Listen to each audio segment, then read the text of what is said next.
Tudo bem?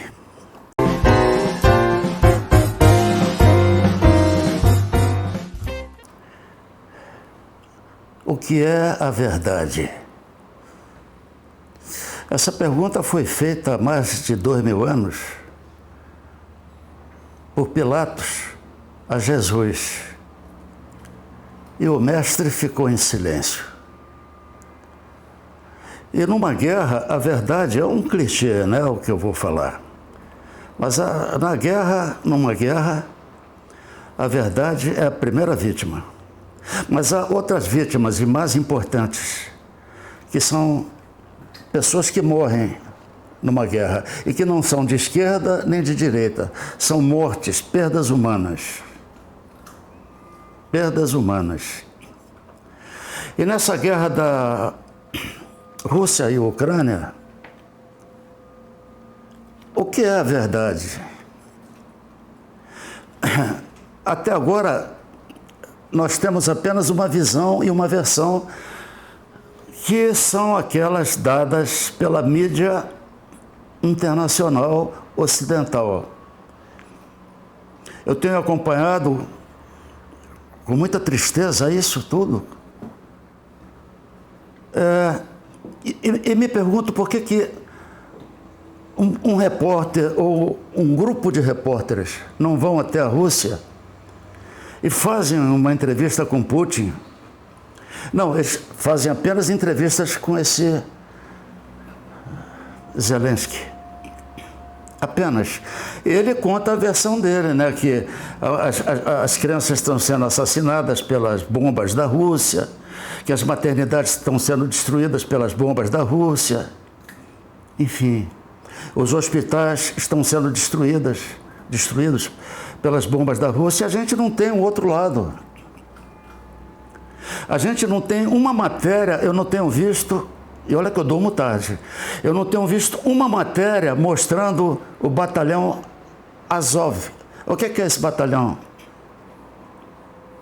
Um batalhão que foi criado a partir de 2014, quando praticamente depuseram o presidente eleito. E é um batalhão nazista, e que atua junto com o governo do Zelensky. Junto. Um batalhão nazista. E como nós não temos veja bem, não é para descobrir quem é que tem razão, não. É para que você tenha, é uma ingenuidade minha, os dois lados dessa tragédia. Mas não, você só tem um lado do ponto de vista ocidental e só. Você liga a mídia nacional, com exceção, repito, da França, onde alguns jornalistas conseguem furar esse lobby midiático e contam do outro lado. Mas por que não vão à Rússia, entrevistam o Putin e divulguem com a mesma intensidade que estão divulgando esse Zelensky, que na verdade é um pau mandado, né? É um peão no jogo de xadrez do Biden. Eu vejo aqui esse batalhão nazista, eu não vejo ele aparecer, e a gente sabe que ele está atuando, né? Muito bem, qual é a origem dessa crise? A origem mesmo dessa crise é que o Zelensky queria entrar para a OTAN. Ora, nós sabemos que a OTAN tem um acordo, né, que se algum membro da OTAN for atacado, todos os participantes da OTAN defendem aquele membro. Ora, nós sabemos que a Ucrânia é um corredor que vai dar direto na Rússia.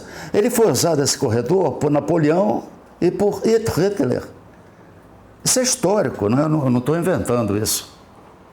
E como é que o Putin pode permitir que esse rapaz entre para a OTAN, o que significaria como consequência um corredor direto de invasão e de agressão à Rússia? Trata-se de uma geopolítica, de defender um território imenso como o da Rússia.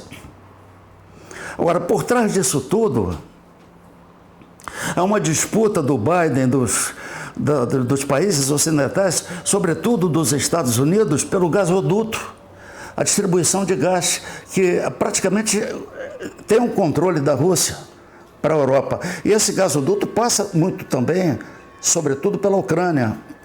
Não tem criança, não tem inocente nessa história. Agora, tudo começa com esse livro aqui, ó. A Escola de Frankfurt, de Michael Walls. Eu recomendo muito a leitura desse livro, porque por trás disso tudo tem mais uma tentativa de reconfiguração da ordem estabelecida, um reset, para implantar a nova ordem mundial. É isso que tem por trás.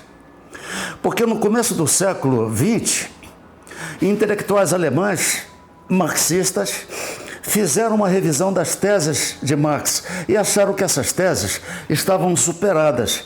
Então partiram para uma estratégia de comer a civilização ocidental judaico-cristã por dentro. Aí mais tarde veio o fabianismo, Antônio Gramsci, e assim vai. Esse é mais um lance de uma maldade inacreditável desses articuladores da nova ordem mundial para mudar a civilização judaico-cristã, comendo ela, destruindo ela por dentro, através da agenda progressista, do identitarismo, tudo é racismo, tudo é LGBT, tudo é um contra o outro, dividindo as sociedades democráticas. Eu volto a sugerir a escola de Frankfurt. Essa escola, eles fugindo do nazismo, Adorno, Marcuse, Horkheimer, eles foram para os Estados Unidos. E lá infiltraram-se nas universidades daquele país que recebeu esse grupo com tanto carinho, com tanta fraternidade, e eles usaram essas universidades para criar toda uma militância nihilista, que apostam, que investem no caos. Repito, por que não vão na Rússia e por que não entrevistam o Putin e divulgam junto com as entrevistas desse nazista que é o Zelensky? Esse rapaz, que eu considero um patife, ele está sendo usado conscientemente por essas forças da nova ordem mundial. Isso ninguém divulga no Ocidente, e por pessoas que sabem disso. Outro dia eu vi uma entrevista, a única entrevista que eu vi, onde um homem lúcido abordava um homem brasileiro, abordava essa questão sem partidarismo. Chama-se Leonardo Trevisan. Ele participou do Canal Livre, de uma estação de televisão aqui no Brasil, e eu fiquei impressionado, porque que ele não é mais chamado, mais solicitado, porque ele mostrou os vários lados desse conflito, a distribuição de gás, a distribuição de petróleo.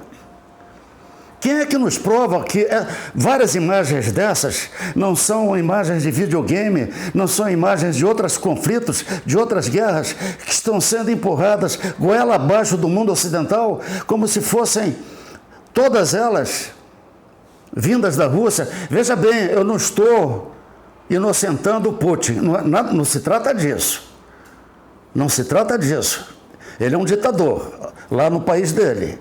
Mas não podemos misturar o autoritarismo dele com essa crise da Ucrânia e Rússia, onde quem começou a provocação foi o Zelensky, manipulado pelas forças ocidentais, pelo Macron, pelo o primeiro-ministro da Inglaterra, sobretudo pelo Biden. E ele está sendo manipulado conscientemente. Agora, depois dessa provocação de que ele iria entrar para a OTAN, ele resolve, coitadinho, ingenuamente, dizer, palavras dele: não, eu agora estou com uma posição mais moderada, talvez eu não entre para a OTAN. Isso depois de tantas mortes, de crianças, de mulheres, de ambos os lados, Porque não existe morte de esquerda ou morte de direita. Existem seres humanos perdendo a vida. E é preciso que fique claro o lamento em primeiro lugar.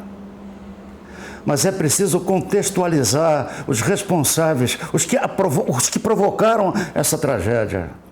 E essa provocação partiu no momento em que esse Zelensky propôs que a Ucrânia entrasse para a OTAN, o que significaria um corredor aberto para agressão à Rússia. É disso que eu estou falando. Não estou defendendo o Putin, eu estou falando de uma geopolítica real.